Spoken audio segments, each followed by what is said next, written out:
Finally మేము చేసిన MS Dhoni bat అయితే కొంటామని చాలా మంది మెసేజ్ చేశారు.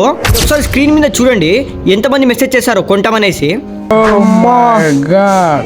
2 3 4 5 6 7 8 9 10 11 మెసేజెస్.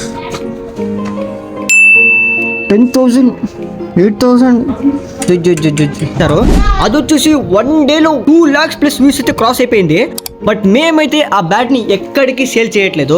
సో అలాగే నా సేల్ చేస్తే ఇది ఒక డైరెక్ట్ స్కామ్ చేసినట్టు అవుతుంది. సో ఇలాంటి స్కామర్స్ OLXలో చాలా మంది ఉంటారు. సో వచ్చేసి మీకు ఒక అవేర్నెస్ వీడియోలో అయితే చేసాం గైస్ అంతే.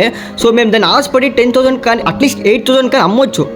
బట్ మేము అలా అయితే చేయట్లేదు. మీకు కళ్ళ ముందరే ఇప్పుడు దాన్ని డిలీట్ చేస్తున్నాము. రిమూవ్ చేస్తాం గైస్. MS ధోని బ్యాట్ అనేసి 10,000 రూపీస్ డిలీట్ చేస్తాం. రిమూవ్. yes. సో మేము ఆ 10,000 అండ్ 8,000 అనే అమౌంట్ కి టెంప్ట్ అవ్వచ్చు. బట్ మేము జెన్యూన్ గా ఉన్నాము, ఎలాంటి స్కామ్ చేయలేదు. జస్ట్ వీడియో కోసం ఒక అవేర్నెస్ వీడియో కోసమే చేసాము. సో లైక్ చేసి సబ్స్క్రైబ్ చేసుకోండి. నెక్స్ట్ వీడియో కలుద్దాం.